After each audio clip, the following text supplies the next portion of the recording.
Hi, I've been a therapist for many, many years, and I noticed very early on in my therapy that every client that came in for whatever issue, behind their issue is the issue of confidence. So when I worked with people to lose weight, which was my speciality, a lot of my clients would go, yeah, I did really well until I went out for pizza with my friends and I just couldn't ask for different food.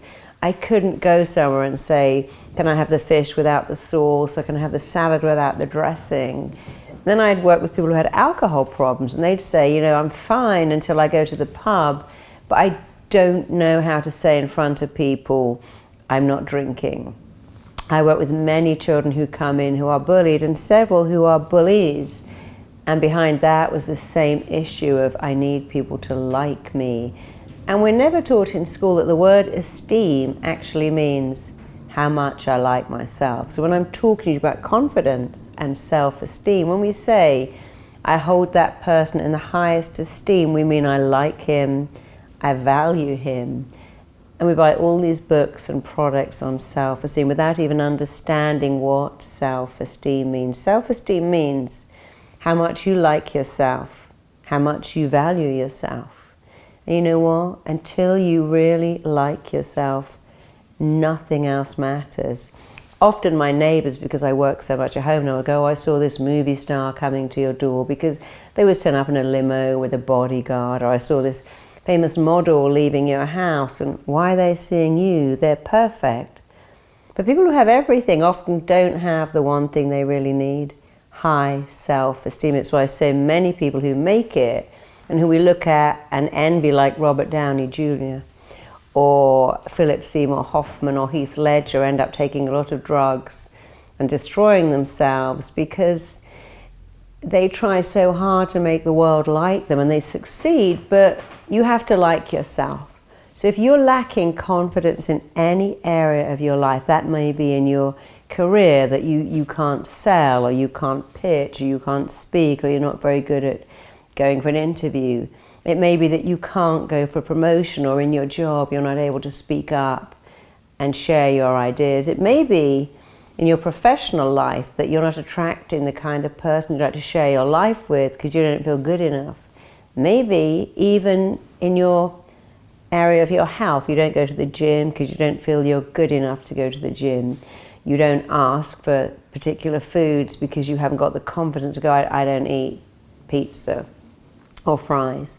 So whatever it is in your life that you want, when you work on your confidence, everything starts to fall into place. So I have some patients who are very confident at work, but terrible in relationships because they can put on an act and work, but they don't feel lovable. I have other people who have a nice relationship, but a terrible career because they can't get promoted. I have other clients who seem to be quite arrogant, but they're really convincing everyone else that they're worth it because they don't actually believe it. So the most important thing to do is to work on your confidence, and the way you build your confidence is by liking yourself. So I want you to imagine right now, if you really, really liked yourself, how different would your life be? Just close your eyes and imagine if you liked you. If you got up and thought you were great, how different would your life be? And when I had a young child and was a parent of a young child, I would encourage my child every day to go, I like myself, I like myself. I'd focus on things she was good at. I never told her she was good at everything, but I wanted her to feel that she liked herself. When she came in with a summer dress and a pair of winter boots and go, what do I look like? I go, well, what do you think you look like? Because even at an early age, I was trying to teach her that what you think about you matters more than what other people think about you. And here's what we often do. We try so hard to make people like us. We have something on our head that goes, please like me. And that behavior doesn't make people like you. It makes them take you for granted. It makes them bully you.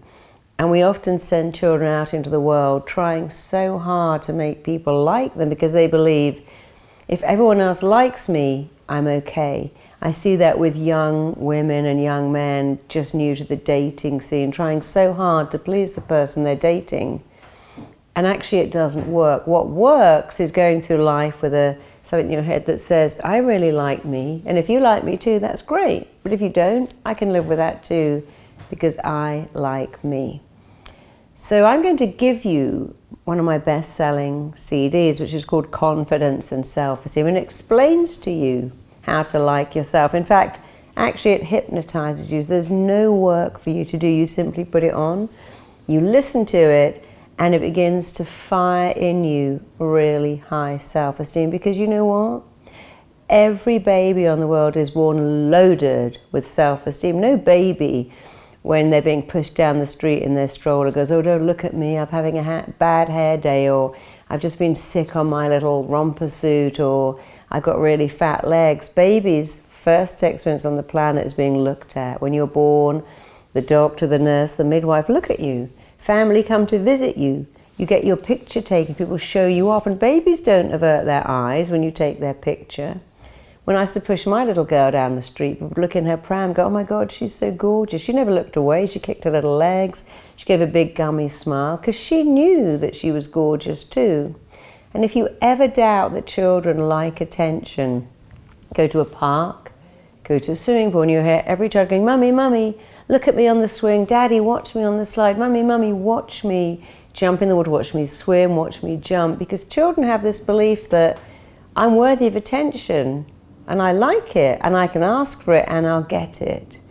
And then you have to ask, well, where does that go? Well, it goes very fast. You know, if I said to my little girl at 2, sing me, Mummy, a song, she would sing. If I said to her at 14, sing me a song, she'd roll her eyes and go, oh my God, you're so embarrassing, and walk out of the room. Because at a very early age, we acquire a fear of being judged. It's what is called performance anxiety. What if I sing and someone laughs at me? What if I read in class and I get it wrong? What if I stand up to speak and I don't know what to say? And performance anxiety can be so intense that it makes us stop performing. But people who perform really well like themselves. They go, well, I'll see what happens, and I'll sing, I'll dance, I'll act. I mean, some people can't even dance at a party in case everyone's looking at them and judging them badly. Some of my clients won't even go to yoga in case they can't hold the poses like everyone else. And believe me, we're all so busy worrying about ourselves. We don't have time to look at you and comment on your yoga position or how you're dancing at a party. And we kind of like people who don't care, who just let go and have a good time.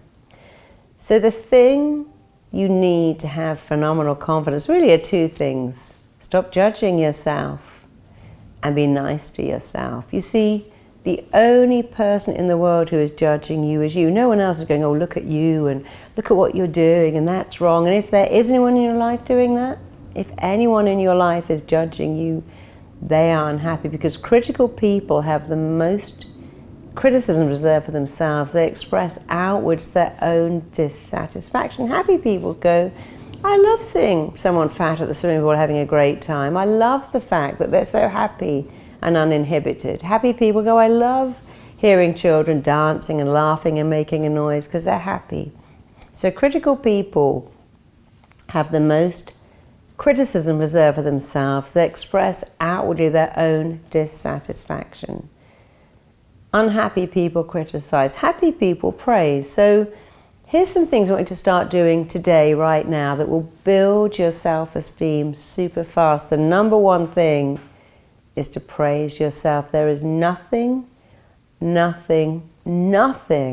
will build your self-esteem like praise, but your praise. If you have a shopper who says, oh, you look really great in the outfit, yeah, it suits you, you must buy it. They have an agenda. If your boss says you're amazing at your job, but I need to give you work to do over the weekend, they have an agenda. Someone dating you might have an agenda, and your mind knows it. But when you say, I'm great at my job, I'm smart, I'm kind, I'm nice, people like me, there is no agenda. Unfortunately, when you go, I'm rubbish at my job, I'm boring, I always mess up and I have no friends, your mind lets that in too, because your mind doesn't really care if what you say is right or wrong, good or bad, healthy or unhealthy. Let me prove that to you. I want you to put your hand in front of your face like that. I want you to close your eyes. I want you to imagine you have a big, fat, juicy lemon. And I want you to Breathe in that wonderful lemon smell and just squeeze it a bit and feel that wonderful lemon texture, because nothing quite smells like a lemon. So still really believing you have half a lemon in your hand. Open your mouth, shove that lemon in there, cram that half a lemon into your mouth and start chewing and sucking and biting and swallowing the flesh. Keep sucking all that lemon flesh into your mouth. Bite it, chew it, suck out the juice. And you will notice that what is happening is your body is responding to a thought as if it's a fact. Your body is responding to the image and thought of eating a lemon as if you are actually eating a lemon, and it's making a saliva, because thoughts are things. And every thought you have has a physical reaction in your body and an emotional response to. When you think, I don't have friends, I can't talk to people, I can't take things back to a store, I can't ask for special treatment, I don't know how to talk to people, then your mind accepts that as a fact, just like the lemon. But when you say, oh, I can talk to anyone, I'm an interesting person, I'm warm and friendly, people like me, and I can make eye contact, I'm good at my job, I can ask someone out on a date, I can tell the person I'm involved with what I need, your mind accepts that too. And someone recently said they keep a lemon on their desk now and look at it every day. I'm sure they change it every month, because that lemon reminds them every day that they are responsible for what they think and feel. And you know, responsibility, that word means an ability to respond. So I want you to start to praise yourself. I want you to wake up in the morning, the first thing you go is, I like myself. You know, if I go through the day in the life of many of my patients, they get out of bed and go, I look terrible. Oh, this doesn't suit me, I've gained weight, I should have had my hair cut, should have got this outfit pressed. And they come downstairs and go, oh, I forgot to get milk, I'm an idiot. I forgot to charge my phone, I'm a loser. They drive to work or commute saying, I forgot to prepare for that meeting because I'm stupid. And if you had a friend sharing your life with you, and you spoke to them like that when you woke up and went through the day going, you've ruined that, you haven't got enough time for that, you haven't got time to get there, you've blown that, they would leave your life very quickly. So I want you to be a really good friend to yourself and just praise yourself. You know, we all want to hear the same things. I can tell you what they are right now. No one wants to hear, I'm an amazing dentist, I'm the best CEO in the world. They want to hear, I'm a good person. People like me, I'm smart, I'm kind, I'm interesting, I'm intelligent, I'm funny, I've got a good personality, I matter, my opinions matter. And if you start to tell yourself the things, I matter, people like me because I like them, but really because I like myself, that alone will make your self-esteem go up. So I want you to start right now, every day when you're in the shower. There's nothing much to do in the shower except go, I love the smell of this conditioner, I don't like the smell of this body wash. So in the shower, it's a great way to start your day. I like myself, I matter, I'm smart, I'm good at my job. Here's something very useful to say, I have phenomenal coping skills. I cope with stuff, I've got great coping skills. You see, we all have a brilliant brain. You have a brilliant brain. When you have a brilliant brain, you have one choice. Rationalize why you feel so bad, or talk yourself out of it. So you can get in the shower and go, oh, I'm going to have a terrible day at work today. That client is a nightmare. My boss is going to be really upset, or everything's going to go wrong. Or you can talk yourself out of it. My boss likes me. That's why they employed me. I've got great coping skills. I have some talents that I'm really good at, and I'm going to make today work. And just doing that will change everything, because the words you use form your reality. And when you change your words, you change your reality. So the first thing to remember is nothing will boost your self-esteem like praise. Second thing to remember is the way you feel about anything is down to just two things: the pictures you make in your head and the words you say to yourself. And the pictures you use and the words you use form your reality. And when you change your pictures and you change your words, you change your reality. Because your brain is always looking for how you feel because of the pictures you use and the words you use. So if you're writing a blog, let's say, and go, oh, this blog is awful, no one's going to read it, I can't write, what I have to say is really boring, then you will start to believe that. If you write a blog going, well, this is interesting, and I really like what I've got to say, I'm sure someone somewhere is going to love what I'm saying, you'll start to feel very different. You see, there is nothing but the pictures and the words. So let's imagine you could hold a butterfly, because it's very pretty, but you probably wouldn't hold a moth. You might put a caterpillar on your arm, but not a worm. You might hold a little ladybird or a ladybug, but it's unlikely you'd hold a cockroach, purely because they make different pictures. But you can change the pictures at any time at all, and you can change the words. So if your words are, I'm terrified of speaking in public, it's a nightmare going for an interview, I'm having a heart attack just thinking about asking my boss for a raise, I'm freaking out about asking that nice person if they want to come on a date with me. You're responding to those words, terrified, heart attack, nightmare, freaking out. But when you change the words to, I can speak in public, I'm going to practice, and I get better and better, I make eye contact, I'm really good. My boss likes me, I can go in and explain why I need a raise in a really logical way, and it's going to work. And I can ask that person on a date because I'm an interesting person. You see, the words you use change the pictures. A lot of people go, I'm not visual, I can't visualize it. You know, that doesn't matter. The words are more important than the pictures, because words make pictures. So keep changing your words. Don't say I'm terrified about going for an appraisal at work, because appraisal at work isn't terrifying unless you use the words, it's terrifying. Say it's a challenge, it's an opportunity, a situation. You see, when you use very intense words, this is a nightmare, this client is killing me, I'm dying under the pressure here, you get a very intense reaction. And when you use different words, you have a different reaction. And if you look at really confident people, they're not so different from you and I. They do a few things differently. Number one is they like themselves. You can criticize them, belittle them, they won't let it in. They go, well, you can have an opinion that I'm boring or not interesting, but I don't have to let that in because I don't believe you. The second thing is they dialogue with themselves in a really good way. They're very good at letting in praise, and they praise themselves. They're very good at not letting in criticism, and they don't criticize themselves. If I said to a confident person, I love that speech, you go, thank you so much, I loved giving it. If I said that to an unconfident person, they go, oh, it was terrible, did you notice that I stuttered on that word and actually I forgot the best bit? If I said to a confident person, I really like your blog, I go, thank you so much, next week's is even better, you want to read that? Unconfident person, they go, I don't really know what I'm doing and my friend's blog is so much better. If I said to a confident person, I love your jacket, they go, I've had it for 2 years and it needs cleaning. That's what a negative would say. Confident would go, yeah, it's my favorite jacket too. I love this jacket. It's my favorite. So when someone praises you, it's like someone giving you a gift. You must let it in.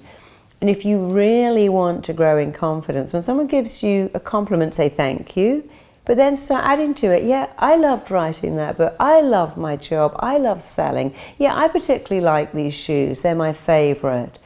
So when you get praise, don't reject it. That's like giving someone a gift back. Accept it and add to it and praise yourself every day.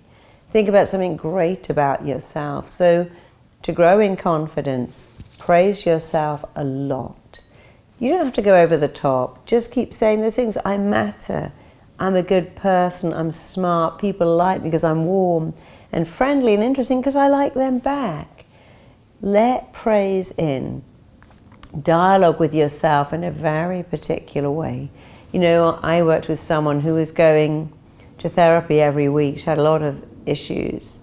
And in the therapy room, they were all asked to say something that made them happy. And they'd say something like, I saw a butterfly today, it was very pretty. Or I walked to work through the park and the daffodils were out, it made me happy. And when it got to her, she said, I have phenomenal coping skills. Because every time she said that word, she was coping better and better. And that hospital the outpatients ward for people with mental health issues said that that ward had the fastest discharge rate because all the other patients started to go, I have phenomenal coping skills too, and I have great coping skills. And then the nurses put posters up around the room because they began to see too that when people say, I saw a lovely butterfly, that's very nice. But when you say, I have incredible or phenomenal coping skills, the picture you see is you having phenomenal coping skills. The words you see are that. And then it begins to become your reality. So when you're late, don't go, oh my God, I'm late, I've blown it. Or you go, have phenomenal coping skills. I can be 5 minutes late, it really won't make any difference. When you're in a deadline, you can go, oh my God, I'm never going to get this all finished. Or you can say, I have great coping skills, I can do this. So talk to yourself differently. Let in praise, praise yourself and like yourself. That's all you need to do to massively grow in confidence and self-esteem. Change your words, change your language, change your pictures, let in praise. And every day, praise yourself. And add into that, I really like myself. Listen to the recording and it will change everything. It will change the way you eat, because when you like yourself, you don't eat junk food just because it's the only thing there. You go out and get something better. When you like yourself, you're not pushed into doing the things you don't want to do to go along with the crowd. Because you're able to go, no, I don't drink, or I'm not drinking tonight because I've got this situation at work where I need to be wide awake. People can't manipulate you or do things that don't appeal to you because you have the confidence to go, that's not working for me. And you even argue better with confidence because you can say, I know you want to do that, but it doesn't feel comfortable to me. That's not what I want to do, in a very nice way. When you have confidence, you argue in a completely different way. You don't have to be bossy or loud. You just say, that doesn't feel right for me. I'm going to pass. I promise you, these things will change your life. So take the recording I'm giving to you on confidence and self-esteem. Don't be surprised to notice that you can change in a matter of days, and those changes will last for the rest of your life. And send me an email, let me know how you get on. And I welcome you and invite you to grow in confidence every day. It's incredibly easy because you were born loaded with confidence. All I'm doing is reactivating, remanifesting and regenerating that phenomenal confidence that you were born with, and it's your birthright. Get it back. Use it every day. It makes your life so much better. I should know. I had no confidence. I had very low self-esteem. I was completely self-conscious and shy. I felt massively inadequate. And even in my early 20s, I was still self-conscious. I had low self-esteem. I had really low confidence. I couldn't even make eye contact when I talked to people. In fact, I couldn't really talk to people. And now I talk to people all over the world. I address crowds of 2,500 people and more. And actually I have loads of confidence and I have really high self-esteem. I'm the same person. I just learned to believe in myself, because when you believe in yourself, other people do, and when you don't, other people don't. So wherever you are now, I promise you I've been there. So come on board, change your life. Thank you for listening.